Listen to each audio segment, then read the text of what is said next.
नमस्कार दोस्तों, स्वागत है आप सबका मेरे YouTube चैनल पर। दोस्तों, आज चर्चा करेंगे जब केतु खाना नंबर 8 में होता है, 8th हाउस में होता है, तो कैसा फल देता है। लाल किताब में इसके बारे में क्या बताया गया है।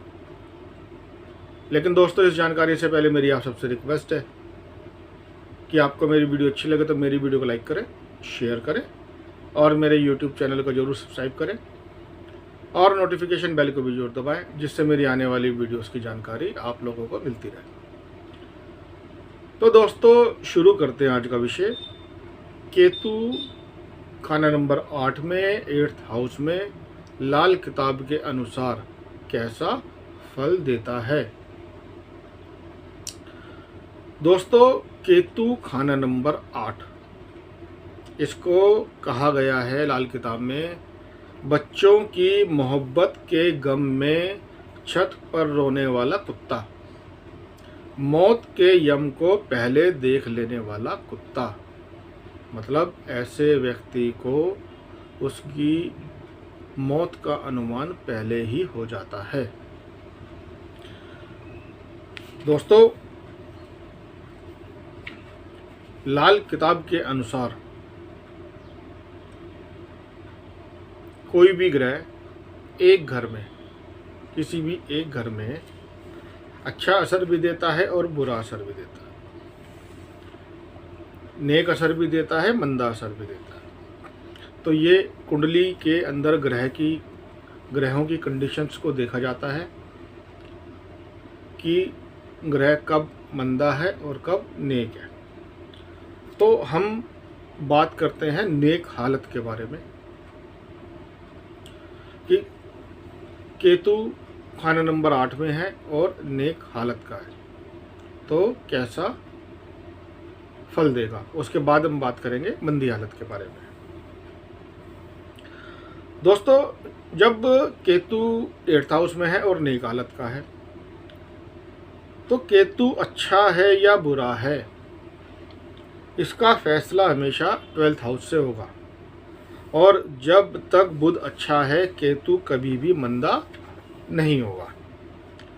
और दोस्तों, एक रूल और इसमें बताया गया है कि अगर मंगल 12th हाउस में है तो केतु का 8th हाउस पर मंदा असर नहीं होगा। दोस्तों, जब तक कुंडली में बुध और शुक्र अच्छे हैं, तब तक केतु मंदा असर नहीं देगा, चाहे कोई भी ग्रह चाल हो। अब दोस्तों, जिसका केतु 8th हाउस में है, ऐसे जातक के यहाँ औलाद, मतलब नर औलाद, मेल चाइल्ड, चाहे जल्दी हो या देरी से हो, मगर उसकी जो अपनी उम्र है वो हर हाल में लंबी होगी। और ये लिखा गया है लाल किताब में कि 70 साल से कम तो नहीं होगी। मतलब ऐसा व्यक्ति कम से कम 70 साल जिएगा और लंबी उसके बाद चाहे कितनी भी हो। दोस्तों, ये जो 8th हाउस है, इसे ग्रह चाली कुत्ते के कानों की जगह कहा गया है। कुत्ता मतलब केतु। और कहा गया है इसके बारे में कि ये मौत का जो यम होता है, उसके आने की आहट फौरन सुन लेने वाला कुत्ता होता है। मतलब ऐसे व्यक्ति को जिसका केतु 8th हाउस में है, उसे अपनी मौत का पता पहले ही लग जाता है। अब दोस्तों, 34 साल की जो उम्र है, केतु दोस्तों लाल किताब के अनुसार नर औलाद का कारक है, मेल चाइल्ड का कारक है। तो 34 साल की जो एज है जातक की, वो नर औलाद के कायम होने के, पैदा होने के संबंध में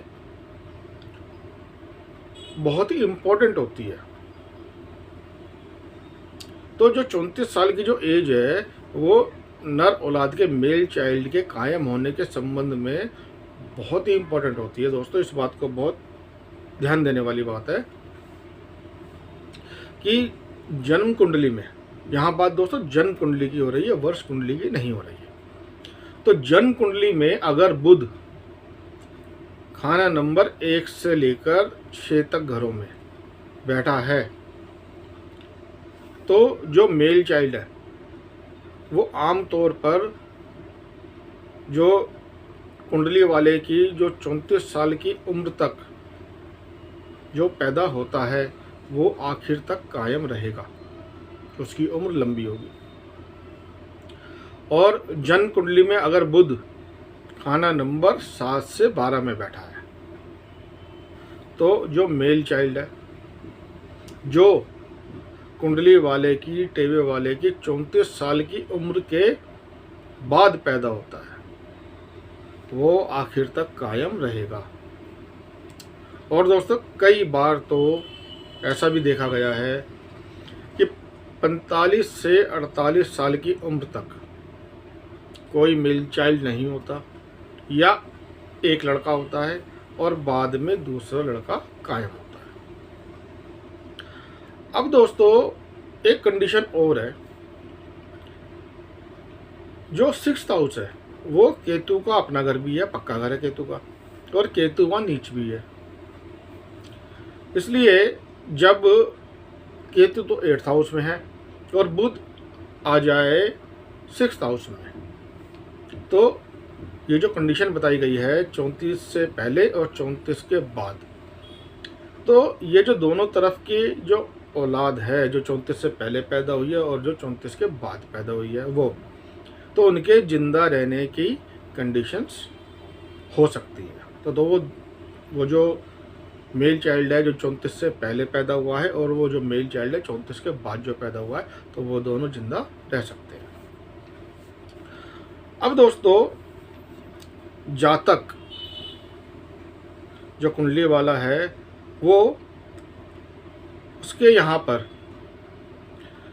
जब वो अपनी बहन की शादी करता है या अपनी लड़की की शादी करता है तो जिसकी भी वो शादी पहले करता है, बहन की करता है या लड़की की करता है, तो उसके बाद उसके यहाँ पर मेल चाइल्ड नर औलाद पैदा होती है। अब दोस्तों ये जो कंडीशन है आज के टाइम में फुलफिल होना बड़ा मुश्किल है। हाँ, किसी दूर गांव के इलाके में जिनकी बहुत जल्दी एज में शादी हुई हो वहाँ ये ऐसा हो सकता है, या दोस्तों जिस समय ये लाल किताब लिखी गई थी तो उस समय पर अक्सर गांव के एरियाज़ में ऐसा होता था कि बहुत जल्दी उम्र में शादी हो जाती थी।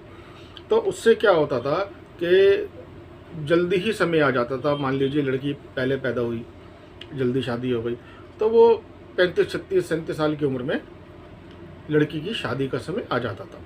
तो अक्सर उसके बाद शादी के बाद मेल चाइल्ड पैदा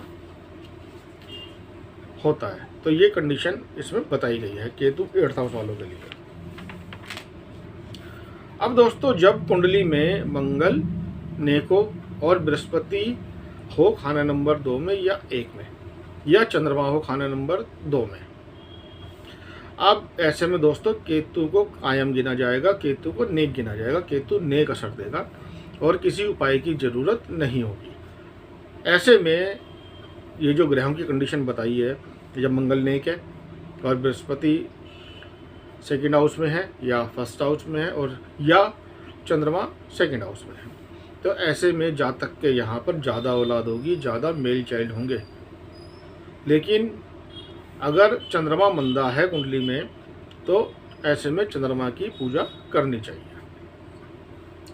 अब दोस्तों बृहस्पति और मंगल खाना नंबर 6 या 12 में ना हो तो ऐसे में केतु का असर कभी भी मंदा नहीं होगा। अब बात करते हैं दोस्तों मंदी हालत के बारे में, जब केतु 8th हाउस में और मंदी हालत का। तो दोस्तों ऐसे में जब केतु 8th हाउस में हो तो बुध और शुक्र आमतौर पर मंदा असर देते हैं और इसका जो असर है वो जातक के करैक्टर पर पड़ता है, चाल चलन पर पड़ता है। और वो अपना चाल चलन जब खराब करता है तो उसका असर उसकी औरत मतलब उसकी पत्नी, उसकी वाइफ, उसकी सेहत पर पड़ता है। उसकी जो वाइफ है, जातक की जो वाइफ है, वो बीमार रहने लगती है, उसकी सेहत, उसकी हेल्थ ख़राब हो जाती है। तो ऐसे में दोस्तों औरत की जो सेहत है, उसकी हेल्थ है, उसको ठीक कर रखने के लिए अपने कैरेक्टर पर काबू रखना ज़रूरी है। अब दोस्तों यहाँ पर एक बात कही गई है केतु के बारे में कि बच्चों के गम में उदासी से भरा हुआ छत पर लेटकर रोने वाला कुत्ता। अब मंदा वक्त, तो मंदे वक्त की जो निशानी है दोस्तों, मंदे वक्त की पहली निशानी जो बताई गई है केतु 8th हाउस में, जब केतु 8th हाउस में होता है तो उस समय, तो मंदे वक्त की पहली निशानी है दोस्तों कुत्ते का छत पर बैठकर रोना। जब कुत्ता छत पर बैठकर रोता है तो इससे ये पता लगता है कि कोई ना कोई औलाद से संबंधित दिक्कतें आने वाली हैं, कोई ना कोई परेशानी आने वाली है। और दोस्तों औलाद कायम होने का जो समय है उसकी एक हदबंदी बताई गई है, वो है 34 साल की उम्र। 48 साल की उम्र तक औलाद का जो सुख है वो हल्का ही रहेगा, मतलब औलाद से संबंधित दिक्कतें रहेंगी। अब केतु की जो बीमारियां हैं, केतु से संबंधित जो बीमारियां हैं, जैसे पेशाब की नाली खुद ब खुद खुलते रहना, मतलब पेशाब जो है बूंद बूंद करके लगातार महीनों तक निकलते रहना, तो इस तरीके की बीमारी होती है जब केतु मंदी हालत का होता है। अब दोस्तों 25 साल की उम्र तक केतु का फल अच्छा रहेगा, लेकिन 26वें साल से राहु, केतु, बुध, शनिचर ये सब अपना मंदा असर देना शुरू कर देंगे। ऐसे में जो जातक है उसकी जो मैरिटल लाइफ है उसमें बहुत ज़्यादा उसको परेशानियां देखने को उसको मिलेंगी, मतलब वो बहुत ज़्यादा परेशानियों का सामना करेगा अपनी मैरिटल लाइफ में। अब दोस्तों यहाँ पर उपाय की बात की गई है, पंडित जी ने उपाय बताया है कि केतु 8th हाउस में है, मंदी हालत का है, तो ऐसे में 2 रंगा काला सफ़ेद कंबल, मतलब काला और सफ़ेद रंग का जो कंबल है वो, या केले धर्म स्थान में देने चाहिए। इससे शुभ असर मिलेगा, मंदा असर कम होगा। और जब केतु 8th हाउस में है, मंदी हालत का है, और उसके साथ में कोई और ग्रह बैठा हो तो ऐसे में केतु और ज़्यादा मंदा असर देने लगता है। तो ऐसे में दोस्तों क्या करना चाहिए उपाय के लिए, जो 2 रंग का कंबल है, काला 2 रंग का कंबल का मतलब है काला और सफ़ेद रंग का कंबल यहाँ लेना है, किसी भी 2 रंग को मिक्स नहीं करना, सिर्फ काला और सफ़ेद स्पेसिफिक कंबल लेना है। तो उस कंबल के टुकड़े में अब जो दूसरा साथी ग्रह है उसके ग्रह की चीज़ें बांधकर बाहर किसी वीराने में दबानी चाहिए। इससे काफ़ी मंदा असर जो है केतु का दूर होता है। अब जैसे दोस्तों मान लीजिए केतु 8th हाउस में है और साथ में बुध है 8th हाउस में, तो जो काला सफ़ेद कंबल है उसके टुकड़े में साबुत मूंग की दाल ली, उसके टुकड़े में साबुत मूंग की दाल डाली कंबल के टुकड़े में और उसे बाहर किसी वीराने में दबा दिया। यह उपाय इस तरीके से किया जाएगा, इससे जो केतु का मंदा असर है 8th हाउस का वो दूर होगा। अब दोस्तों जब खाना नंबर 2 खाली, अब दोस्तों यहाँ एक बात ध्यान देने वाली है, ये एक विशेष नियम है लाल किताब का, जन्म कुंडली में जब केतु 8th हाउस में है तो राहु 2nd हाउस में होगा ही होगा, लेकिन लाल किताब में दोस्तों ये एक विशेष नियम बताया गया है कि खाना नंबर 2 खाली, राहु खाना नंबर 2 के वक्त खाना नंबर 2 को खाली लेंगे, मतलब जो राहु 2nd हाउस में तो खाना नंबर 2 को खाली मानेंगे। अब दोस्तों यहाँ पर जब औलाद की मंदी हालत होती है, मतलब औलाद की या तो सेहत खराब हो, हेल्थ खराब हो, या औलाद होने में देरी हो रही है, तो इसके लिए दोस्तों बृहस्पति का जो उपाय है वो हेल्पफुल होगा, मददगार होगा। अब जैसे बृहस्पति के उपाय के तौर पर केसर का तिलक लगाना, और कान छेदन मतलब कानों में छेद करवाना और कानों में छेद करवा के सोना पहनना है। और ये जो कान छेदन कराया गया है, इसमें जो छेद है वो कम से कम 96 घंटे रखना है, उसको कायम रखना है। तो दोस्तों अब केतु से संबंधित जो बीमारियां हैं, जैसे जुलाब, जोड़ों का दर्द, फोड़े वगैरह, तो इनसे सेहत खराब होगी जा तक की। तो ऐसे में ये जो उपाय मैंने आपको बताया ये काफ़ी हेल्पफुल होगा। अब दोस्तों, अब खाना नंबर 8 में केतु है और कोई भी ग्रह वहाँ बैठा है उसके साथ में, तो ऐसे में केतु खुद मंदा हो जाएगा और किस्मत कभी अच्छा असर देगी, कभी बुरा असर देगी। अब कुंडली में दोस्तों बृहस्पति मंदा है, तो ऐसे में ना सिर्फ केतु अपना मंदा असर देगा, बल्कि मंगल भी अपना मंदा असर देगा, बुध शुक्र भी अपना मंदा असर देंगे, और जातक के जो मेल चाइल्ड है, नर औलाद है, वो बहुत देर से पैदा होगी है। गुरु, मंगल, ये इन दोनों में से कोई भी खाना नंबर 6 या 12 में हो, मंगलिक योग हो या मंगलवत खाना नंबर 4 में हो, तो ऐसे में दोस्तों औलाद और दौलत, धन, इन दोनों का ही मंदा असर होगा, दोनों ही मंदे हो जाएंगे, और मंगल और केतु दोनों का मंदा फल मिलेगा। अब केतु 8th हाउस में है, मंदी हालत का है, और शनिचर या मंगल दोनों में से कोई खाना नंबर 7 में या 7th हाउस में है। तो ऐसे में दोस्तों केतु की सारी चीज़ें मंदी, मतलब केतु से संबंधित मंदे फल मिलेंगे। जो भी केतु से संबंधित चीज़ें हैं उनके मंदे फल मिलेंगे।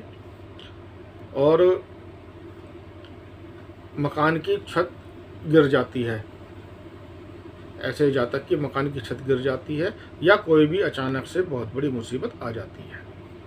ऐसे लोगों की मैरिटल लाइफ, इनका घर बार, मकान जो है, रहने वाला जो रिहाइश का मकान है, वो सब बर्बाद हो जाते हैं। मंगल 12th हाउस में है और शनिचर 1st हाउस में है, तो ऐसे में दोस्तों, और केतु 8th हाउस में है, तो ऐसे टेबे वाले के, ऐसे कुंडली वाले के जन्म से आमतौर पर 12 महीने पहले उसके भाई की मौत हुई होती है। तो दोस्तों अब इसमें जो उपाय की बात की गई है दोस्तों, वो उपाय की बात की गई है बृहस्पति के उपाय की। तो केतु के लिए दोस्तों हमेशा बृहस्पति का उपाय मददगार होगा। जैसे मैंने आपको बताया, केसर का तिलक लगाना, केसर को नाभि पर लगाना, माथे पर केसर का तिलक लगाना और नाभि पर लगाना, कानों में सोना पहनना। तो दोस्तों ये था केतु 8th हाउस का फल लाल किताब के अनुसार। तो उम्मीद करता हूँ दोस्तों मेरी इस वीडियो से आपको एक अच्छी जानकारी मिली होगी। आपको मेरी वीडियो अच्छी लगे तो मेरी वीडियो को लाइक करें, शेयर करें और मेरे YouTube चैनल को जरूर सब्सक्राइब करें। धन्यवाद।